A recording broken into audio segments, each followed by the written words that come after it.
السلام علیکم ورحمۃ اللہ وبرکاتہ۔ بسم اللہ والصلاۃ والسلام علی رسول اللہ الحمد للہ رب العالمین۔ خوش آمدید جی آپ کو آج کے درس کے لیے۔ الحمدللہ ہم نے سیرت النبی صلی اللہ علیہ وآلہ وسلم کا مختصر سفر شروع کیا ہے، اور الحمدللہ ہم شیخ موسیٰ حفظہ اللہ کی کتاب المختصر فی السیرہ النبویہ اس کو لے کر چل رہے ہیں، اور انہوں نے رسول اللہ صلی اللہ علیہ وآلہ وسلم کے انتہائی اہم آپ کی زندگی کے جو مواقع تھے ان کو مختصراً اس کتاب میں بڑی خوبصورتی سے ایڈجسٹ کیا ہے، اور میں انہی چیزوں کو آپ کے سامنے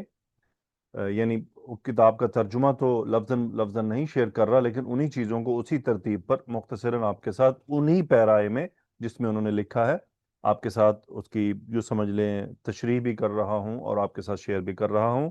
اللہ سبحانہ و تعالی ہماری یہ مجلس، ہمارا یہ بیٹھنا قبول فرمائے، اور ہمیں اس سلسلے کو آگے مزید بڑھانے کی توفیق عطا فرمائے۔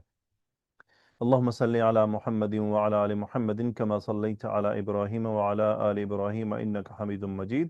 اللہم بارک علی محمد وعلی آل محمد کما بارکت علی ابراہیم وعلی آل ابراہیم انکا حمید مجید۔ ہم ابتدا کرتے ہیں آج کی سیرت النبی صلی اللہ علیہ وآلہ وسلم کی، جبکہ گزشتہ جو صفحات تھے یا گزشتہ جو ترتیب تھی اس میں ہم نے دیکھا کہ آخری بات جو ہم نے کی تھی کہ رسول اللہ صلی اللہ علیہ وآلہ وسلم کا بکریاں چرانا، اور آج ہم رسول اللہ صلی اللہ علیہ وآلہ وسلم کی تجارت کے معاملات کو دیکھتے ہیں۔ آپ صلی اللہ علیہ وآلہ وسلم جب عمر مبارک کے 25ویں سال کو پہنچے تو آپ تجارت کے حوالے سے شام تشریف لے گئے، اور یہ تجارت کے حوالے سے شام جو جانا تھا یہ سیدہ خدیجہ رضی اللہ تعالی عنہا کے تجارتی مال کو لے کر جانا تھا، اور آپ علیہ الصلاۃ والسلام کے ساتھ خدیجہ رضی اللہ تعالی عنہا کا خادم میسرہ وہ بھی ساتھ کیا، اور میسرہ وہ آپ علیہ الصلاۃ والسلام کو مکمل آبزرو کر رہا تھا، یعنی آپ کے اخلاق کو دیکھ رہا تھا، آپ کے معاملات کو دیکھ رہا تھا۔ یقیناً ایک لمبا سفر تھا کہ آپ مکہ سے تشریف لے گئے شام، اور مکہ سے شام اچھا خاصا سفر ہے، کئی ہفتوں کا سفر ہے، اور اس وقت کا سفر اونٹوں پر ہوتا تھا، پیدل ہوتا تھا، تو یقیناً اتنے لمبے سفر کے دوران کسی بھی شخص کے یقیناً ہر لحاظ سے اس شخص کی خصوصیات سامنے آ جاتی ہیں۔ تو رسول اللہ صلی اللہ علیہ وآلہ وسلم جیسی شخصیت کی جو خاص باتیں ہیں، آپ کے جو اخلاق کے معاملات ہیں، آپ کے جو معاملات ہیں لوگوں کے ساتھ، یقیناً وہ کیسے سامنے نہ آتے، تو وہ ضرور بے ضرور سامنے آتے۔ تو میسرہ کیسے ہو سکتا تھا کہ اس سے متاثر نہ ہوتے؟ تو میسرہ نے یہ تمام باتیں واپس لوٹنے پر خدیجہ رضی اللہ تعالی عنہا تک پہنچائیں۔ جب خدیجہ رضی اللہ تعالی عنہا نے میسرہ کی باتوں کو سنا تو یقیناً آپ کے دل میں ایک رغبت پیدا ہوئی، اور یعنی آپ یہ دیکھیے کہ خدیجہ رضی اللہ تعالی عنہا رسول اللہ صلی اللہ علیہ وآلہ وسلم کی کس بات سے متاثر ہوئیں جو آپ کو پہنچائی گئیں؟ آپ علیہ الصلاۃ والسلام کے اخلاق سے متاثر ہوئیں، آپ صلی اللہ علیہ وآلہ وسلم کے معاملات سے متاثر ہوئیں، ان چیزوں سے متاثر ہوئیں۔ نہ انہوں نے دیکھا کہ آپ علیہ الصلاۃ والسلام کتنے مالدار ہیں، کتنا مال ہے آپ کے پاس، کیا خاندانی معاملات ہیں، کیا بچے ہیں نہیں ہیں، شادی ہوئی ہے نہیں ہوئی ہے، یعنی جو چیزیں جنہوں نے متاثر کیا آپ کو وہ آپ صلی اللہ علیہ وآلہ وسلم کا اخلاق تھا۔ تو اس کا مطلب سیدہ خدیجہ رضی اللہ تعالی عنہا بہت سمجھدار خاتون تھیں، بزنس مین تو وہ تھی، بزنس کرنے والی خاتون تو وہ تھی ہی، یعنی بزنس کرنے والی خاتون تو تھیں، تجارت کرنے والی تھیں، تو یقیناً وہ گھاٹے کا سودا تو نہیں کر سکتی تھی۔ انہوں نے پرکھ لیا آپ علیہ الصلاۃ والسلام کے معاملات کو کہ اسی میں فائدہ ہے، تو پھر جو بیچ میں ہوا وہ اس تفصیل کو ہم نکالتے ہوئے کہ بیچ میں نکاح اور وہ تو یقیناً یہ مختصر فی سیرہ ہے، تو مختصر میں پھر مختصر ہی ہوتا ہے۔ تو جب آپ صلی اللہ علیہ وآلہ وسلم سے ان کی رغبت پیدا ہوئی تو پیغام بھیجا گیا، اور نکاح کے باقی معاملات ہوئے تو نکاح ہو گیا۔ جب آپ صلی اللہ علیہ وسلم کا نکاح مبارک ہوا پہلا، تو اس وقت آپ علیہ الصلاۃ والسلام کی جو عمر تھی وہ 25 سال تھی۔ اب مختلف روایات میں سیدہ خدیجہ رضی اللہ تعالی عنہ کی جو عمر ہے اس کو مختلف بیان کیا گیا ہے، کسی میں 40 سال کی عمر بیان کیا گیا ہے، کسی میں 28 سال عمر بیان کیا گیا ہے، اور مختلف روایات ہیں۔ تو شیخ جو اس کتاب کے لکھنے والے ہیں وہ اپنی تحقیق سے ایک بات لکھتے ہیں، وہ کہتے ہیں کہ اصل بات یہ ہے کہ سیدہ خدیجہ رضی اللہ تعالی عنہا کی عمر مبارک کے بارے میں کوئی بھی بات درست طور پر ثابت نہیں ہے کہ آپ کی عمر کتنی تھی، لیکن یہ بات یقینی ہے کہ آپ رضی اللہ تعالی عنہا کی عمر رسول اللہ صلی اللہ علیہ وسلم سے زیادہ تھی، اس میں کوئی شک کی بات نہیں ہے، کیونکہ آپ رضی اللہ تعالی عنہا کی اولاد بھی تھی پہلے سے، اس میں کوئی شک نہیں ہے کہ آپ رضی اللہ تعالی عنہا رسول اللہ صلی اللہ علیہ وسلم سے عمر میں بڑی تھی، اور خدیجہ رضی اللہ تعالی عنہا ہی پہلی خاتون تھی جن سے آپ علیہ الصلوۃ والسلام نے نکاح کیا، اور وہی پہلی خاتون تھیں جو رسول اللہ صلی اللہ علیہ وسلم کی زندگی میں وفات پائیں نکاح میں رہتے ہوئے، اور وہی وہ خاتون ہیں جن کے ہوتے ہوئے رسول اللہ صلی اللہ علیہ وسلم نے کسی اور سے نکاح نہیں کیا، اور خدیجہ رضی اللہ تعالی عنہا ہی وہ خاتون ہیں، وہ عظیم خاتون ہیں کہ جن سے رسول اللہ صلی اللہ علیہ وسلم کی تمام اولاد پیدا ہوئی، آپ کے بیٹے اور بیٹیاں سوائے ابراہیم کے جو کہ ماریہ قبطیہ سے پیدا ہوئے تھے۔ تو یہاں پر یہ بات ہمیں کنفرم رکھنی ہے کہ سیدہ خدیجہ رضی اللہ تعالی عنہ کی عمر کے بارے میں جو باتیں مشہور ہیں وہ اتنی زیادہ تصدیق شدہ نہیں ہیں، اتنی زیادہ درست نہیں ہیں۔ دیکھیں بعد میں روایات کے اوپر کام ہوا ہے، تحقیقی کام ہوا ہے، ٹھیک ہے پہلے سے مشہور چلا آ رہا تھا کہ آپ کی عمر 40 سال تھی، لیکن علماء جو کہ بعد میں پھر سب روایات اکٹھی ہوئیں، کتابوں کی تدوین ہوئی، تو لیٹسٹ تحقیق میں علماء نے یہ نکالا ہے کہ یہ بات یعنی روایات کے ساتھ درست طور پر ثابت کرنا تھوڑا سا مشکل کام ہے، اس لیے شیخ حفظہ اللہ نے اس کتاب میں یہ بات لکھی ہے کہ الحق انہ لا یثبت شیء فی عمرها رضی اللہ عنہ حین تزوجها رسول اللہ صلی اللہ علیہ وآلہ وسلم۔ اس کے بعد ایک جو اہم ترین واقعہ آپ صلی اللہ علیہ وآلہ وسلم کی مبارک زندگی میں پیش آتا ہے وہ ہے کعبہ مشرفہ کی تعمیر نو۔ کعبہ کی تعمیر نو یقیناً تفصیلی سیرت کی کتاب میں یہ واقعہ بہت تفصیلی ہے، اس میں کچھ اہم واقعات پیش آئے تھے، تو اس سب کو چھوڑتے ہوئے اہم پوائنٹ کی طرف بڑھتے ہیں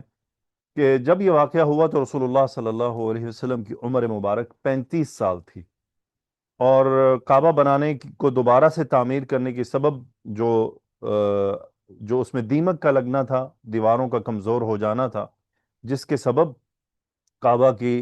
جو کمرہ تھا اس کو دوبارہ تعمیر کرنے کا فیصلہ کیا گیا، اور آپ علیہ الصلوۃ والسلام نے اس تعمیر میں باقاعدہ اپنی قوم کے ساتھ حصہ لیا، جیسا کہ روایت میں آتا ہے صحیح مسلم اور صحیح بخاری کی روایات میں کہ ان رسول اللہ صلی اللہ علیہ وسلم کان ینقل معهم الحجارة للکعبۃ، آپ صلی اللہ علیہ وسلم اپنی قوم کے ساتھ پتھروں کو کعبہ کی تعمیر کے لیے منتقل کیا کرتے تھے، یعنی جہاں سے ان کو لے کر جانا ہوتا تھا تو آپ بھی اس کام میں ان کے شامل تھے۔ وعلیہ ازارہ، اور آپ نے تہبند باندھا ہوتا تھا۔ اب یہ آ رہا ازار کا واقعہ کہ ازار کا واقعہ کیا تھا۔ فقال لہ العباس، عباس رضی اللہ تعالی عنہ نے رسول اللہ صلی اللہ علیہ وسلم سے کہا، عرض کیا، جو کہ ان کے چچا تھے یعنی عمہ، یبن اخی، اے میرے بھائی کے بیٹے، لو حللت ازارک فجعلتہ علی منکبک دون الحجارہ، یعنی اگر آپ یہ اپنی تہبند کو اپنے کندھوں پر رکھ لیں تاکہ وہ پتھروں اور کندھوں کے درمیان میں آ جائے اور آپ کے کندھوں کو تکلیف نہ ہو، تو یعنی اگر آپ ایسا کر لیں تو یہ اچھا ہے۔ تو آپ علیہ الصلوۃ والسلام نے کیا کیا کہ اپنی ازار کو اپنے کندھوں پر رکھ دیا، اور روایت میں آتا ہے فَسَقَطَ مَغْشِيًّا عَلَيْهِ، یعنی آپ بے ہوش ہو کر گر پڑے۔ قال فما رؤي بعد ذلك اليوم عريانا، ہوا کیا تھا کہ جب آپ صلی اللہ علیہ وسلم نے اپنی تہبند کو کھول کر کندھے مبارک پر رکھا کہ کہیں پتھروں کی وجہ سے آپ کو تکلیف نہ ہو، تو اس سبب آپ کی جو نچلا حصہ ہے وہ تھوڑا سا ظاہر ہو گیا تھا، اور اس ظاہر ہونے کی وجہ سے اللہ تعالیٰ کی طرف سے غیبی طور پر آپ کے ساتھ یہ واقعہ پیش آیا کہ آپ گر گئے اور یہ گرا دیے گئے اللہ کی طرف سے، اور تاکہ یعنی یہ واپس پورا معاملہ ریکال ہو، یہ پورا معاملہ کور ہو اور واپس آپ کو ڈھانپا جائے. تو وہ روایت میں آ رہا ہے کہ فما رویہ بعد ذلك اليوم عريانا، فما رویہ بعد ذلك اليوم عريانا، یعنی اس دن کے بعد آپ علیہ الصلوۃ والسلام کی شرمگاہ کبھی نہیں کھلی، کبھی نہیں کھلی. دوسری روایت میں آتا ہے وفی روایت اخری فی الصحیحین قال جابر رضی اللہ عنہ لما بنیت الکعبۃ، جب یعنی کعبہ کی تعمیر ہو رہی تھی یا ہوئی، ذهب النبی صلی اللہ علیہ وآلہ وسلم وعباس ينقلان الحجارۃ، یعنی رسول اللہ صلی اللہ علیہ وسلم اور عباس رضی اللہ عنہ پتھروں کو شفٹ کر رہے تھے کعبہ کی تعمیر کے لیے. فقال العباس للنبی صلی اللہ علیہ وسلم، عباس رضی اللہ تعالی عنہ نے رسول اللہ صلی اللہ علیہ وسلم سے عرض کی اجعل ازارک علی رقبتک، یعنی آپ، گردن سے مراد یہ بیسیکلی کندھے ہی ہیں، یعنی اپنی کندھوں کی طرف جو ہے آپ ازار کو رکھ لیجئے. فخر الی الارض، آپ علیہ الصلوۃ والسلام زمین پر گر گئے، یعنی جب ایسا ہوا. وَتَمَحَتْ عَيْنَاهُ إِلَى السَّمَاءِ، اور آپ کی آنکھیں آسمان کی طرف بلند ہو گئیں. فَقَالَ أَرِنِي إِزَارِي فَشَدَّهُ عَلَيْهِ، یعنی آپ نے فوراً بے قرار ہو کر کہا کہ میری تہہ بند دی جائے، اور پھر آپ نے اپنی تہہ بند کو باندھ لیا. قال الحافظ في الفتح وفي الحديث أنه صلى الله عليه وسلم كان مصونا أما يستقبح قبل البعثة وبعدها، یعنی آپ علیہ الصلوۃ والسلام کی حفاظت کی گئی ہر اس چیز سے جو قبیح ہے. اور اسی بات میں، یعنی اسی واقعے سے ایک مسئلہ نکلتا ہے کہ لوگوں کی موجودگی میں بے لباس ہونا ممنوع ہے، کہ لوگوں کی موجودگی میں کسی بھی مرد یا عورت کا بے لباس ہونا ممنوع ہے. اور آج آپ حالات دیکھ لیجئے پاکستان اور انڈیا کے مسلمانوں میں کیا حالات ہو چکے ہیں سوشل میڈیا پر، کہ رسول اللہ صلی اللہ علیہ وآلہ وسلم یعنی کسی مقصد کے لیے آپ نے اپنے تہبند کو کندھے پر رکھا، لیکن اس کے سبب جو واقعہ پیش آیا اس نے آپ پر کتنا اثر چھوڑا، کہ آپ کو کتنی تکلیف ہوئی اس سے، کہ آپ نے فوراً ارینی ازاری، یہ جو ارینی ازاری ہے، یہ جو کلمہ ہے یہ بڑے آرام سے نہیں بولا گیا تھا، یہ بہت جلدی میں اور بڑی پریشانی کی حالت میں کہ یہ میرے ساتھ کیا ہو گیا. تو ہمیں بھی اپنے ہمیشہ، یعنی جب بھی ہم لوگوں میں بیٹھے ہوں اپنے بیٹھنے پر نظر رکھیں. ہم اپنے، یہ میری درخواست یعنی ہے تمام اپنی بہنوں سے، اپنی بیٹیوں سے، اپنے بھائیوں سے، اپنے بزرگوں سے، اور میرے خود کے لیے بھی یہی میسج ہے کہ جب بھی لوگوں کے ساتھ بیٹھے ہوں ہم خود کو سمیٹ کر بیٹھیں. ہم ایسے انداز میں نہ بیٹھیں کہ کہیں ہمارے شرمگاہ کا کوئی حصہ یا تو ظاہر ہو جائے یا اس کے خد و خال ہی ظاہر ہو جائیں. تو ہمیں جب بھی لوگوں میں بیٹھنا ہو، شرم و حیا مرد کے لیے بھی اتنی ہی ہوتی ہے، عورت کے لیے بھی اتنی ہی ہوتی ہے. تو یہ رسول اللہ صلی اللہ علیہ وسلم کی سنتوں اور طریقوں میں سے کہ آپ علیہ الصلوۃ والسلام اپنے آپ کو بہت سنبھال کر رکھتے تھے. اور یہی یعنی اصل ایک انسانی طریقہ بھی یہی ہے، اخلاقی طریقہ بھی یہی ہے. اللہ تعالی ہمیں توفیق عطا فرمائے. اس کے بعد شیخ حفظہ اللہ اپنی اس مختصر کتاب میں جو اہم ترین واقعہ لے کر آئے ہیں کہ جب کعبہ کی تعمیر ہوئی تو اس دوران کیا ہوا کہ جب حجر اسود کے رکھنے کا وقت آیا تو جو قریش کے قبائل جو تعمیر میں حصہ لے رہے تھے سب کا آپس میں اختلاف ہو گیا، اور اتنا زیادہ اختلاف ہوا کہ بات تلواروں تک اور قتال تک پہنچ چکی تھی. یعنی وہ ایک دوسرے کو بس قتل کرنے ہی والے تھے، کہ کوئی قبیلہ کہتا تھا میں رکھنا چاہتا ہوں، کوئی کہتا تھا میں رکھنا چاہتا ہوں. اللہ سبحانہ و تعالیٰ کی حکمت جو ہے وہ غالب تھی. تو آپ علیہ الصلوۃ والسلام کے لیے اللہ تعالیٰ نے یہ شرف رکھا ہوا تھا کہ یہ حجر اسود جو ہے وہ رسول اللہ صلی اللہ علیہ وسلم کی دست مبارک سے ہی رکھا جائے گا. اور پھر ان کی آپس میں بات چیت ہوئی، مذاکرات ہوئے، تو فائنلی انہوں نے کیا ڈیسائیڈ کیا کہ جو بھی پہلا آدمی اس دروازے سے داخل ہوگا، اور وہ دروازہ بنی شیبہ کا تھا، اور یہ بنی شیبہ کا دروازہ جو آج کل کعبہ مشرفہ ہے اس کا جو فرنٹ جو دروازہ ہے اس کے سامنے ایک دروازہ ہوا کرتا تھا، یعنی سامنے جو آج کل جو تقریباً یہ جو گرین لائٹ جہاں لگی ہوئی ہے اس کے تھوڑا سا آگے کر کے ایک بنی شیبہ کا دروازہ تھا، کیونکہ اس کے پیچھے تو گھر تھے. سو جو بھی یعنی اس بنی شیبہ کے دروازے سے داخل ہوگا تو وہ وہ یہ پتھر جو ہے رکھے گا، یا وہ اس کا فیصلہ کرے گا. تو کیا ہوا کہ رسول اللہ صلی اللہ علیہ وسلم اس دروازے سے داخل ہوتے ہیں، جو ہی انہوں نے رسول اللہ صلی اللہ علیہ وسلم کو دیکھا تو کیا کہا؟ ہذا الامین، یہی امین ہیں، یہی امانت دار ہیں۔ اور آپ صلی اللہ علیہ وسلم کو وہ زمانہ جاہلیت میں امین کا لقب دیا کرتے تھے، یعنی آپ صلی اللہ علیہ وسلم کے پاس وہ اپنی امانتیں رکھواتے تھے، اور آپ علیہ الصلوۃ والسلام ان کی امانتوں کا خیال کیا کرتے تھے اور ان کے حق ادا کیا کرتے تھے۔ تو انہوں نے کیا کہا؟ یا محمد قد رضینا بک، ہم آپ سے راضی ہیں۔ تو آپ نے کیا کیا؟ ایک کپڑا منگوایا، اس کپڑے کو بچھایا اور اس کے اندر پتھر کو رکھا، پھر آپ نے ہر قبیلے سے کہا کہ ایک ایک کونا پکڑ لو، تاکہ ہر قبیلہ ایک ایک کونا پکڑ لے، کناروں سے پکڑ لے۔ ان سب نے پکڑ لیا، انہوں نے بلند کیا، اور رسول اللہ صلی اللہ علیہ وآلہ وسلم نے اپنے مبارک ہاتھوں سے حجر اسود کو اس کے مقام پر رکھا۔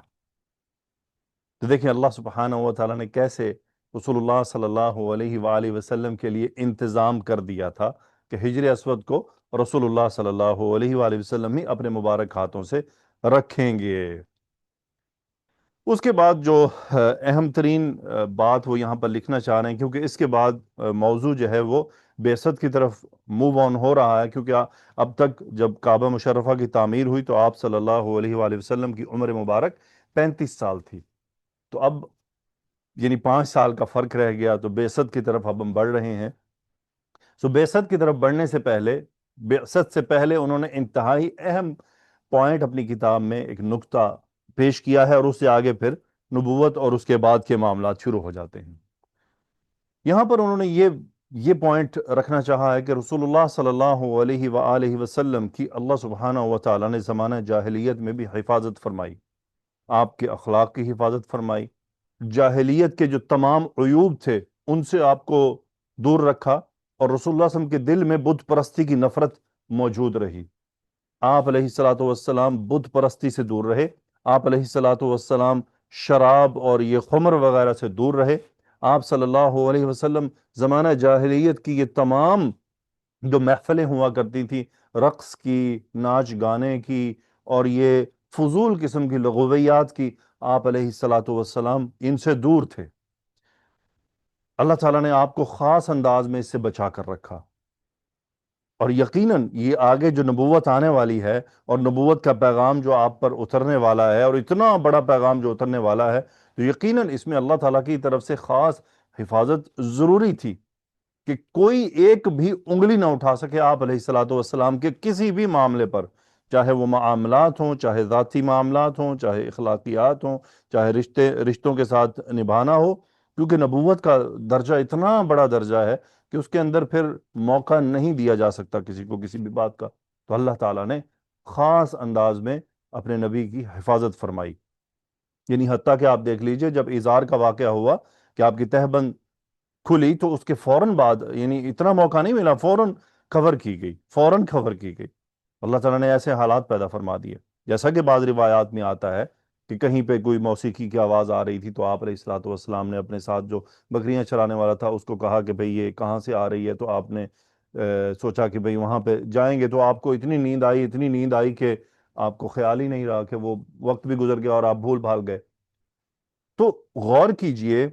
کہ اللہ تعالیٰ نے یہ جو گانے باجے اور اس قسم کی محفلوں سے اللہ تعالیٰ نے رسول اللہ صلی اللہ علیہ وسلم کی اس وقت حفاظت فرمائی جب ابھی پریکٹیکلی عوام الناس کے اندر آپ نے نبوت کا اعلان نہیں کیا تھا، اور نبوت کا پیغام آپ تک نہیں پہنچا تھا۔ اس دور میں بھی، اس زمانے میں بھی رسول اللہ صلی اللہ علیہ وآلہ وسلم کے لیے اللہ تعالیٰ کی طرف سے یہ گانے باجے کی جو محفلیں ہیں یہ حرام تھیں، کہ اللہ نے اپنے نبی کو اس محفل سے بچا کر رکھا۔ تو سوچنے کی بات ہے، آج کیسے گانے باجے کی محفل حلال ہو سکتی ہے، گانے باجے سننا حلال ہو سکتا ہے؟ کیسے ہو سکتا ہے جب اللہ تعالیٰ نے اپنے نبی کو زمانہ جاہلیت میں بھی اس سے بچا لیا؟ اگر میوزک، موسیقی اور یہ محفلیں اور یہ تمام چیزیں حلال ہوتی تو اللہ تعالیٰ اپنے نبی کو زمانہ جاہلیت میں بھی اس میں جانے کے مواقع پیدا کر دیتا اپنے نبی کے لیے، لیکن اللہ تعالیٰ نے اپنے نبی صلی اللہ علیہ وسلم کو اس دور میں بھی ان چیزوں سے بچایا۔ کیا زمانہ جاہلیت میں یہ گانے، موسیقی، باجے نہیں ہوا کرتے تھے؟ ہوا کرتے تھے، یہ رقص اور سرور کی محفلیں سجتی تھیں،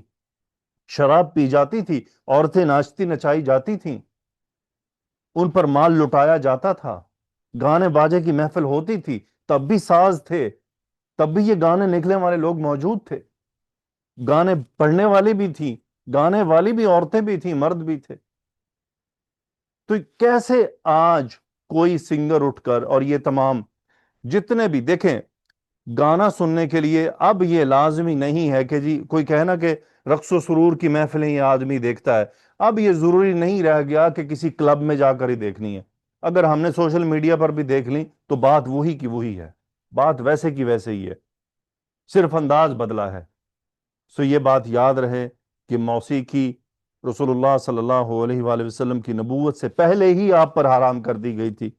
اور اس کے بعد بھی حرام رہی ہے، اور تا قیامت حرام رہے گی، تا قیامت ہی موسیقی حرام رہے گی۔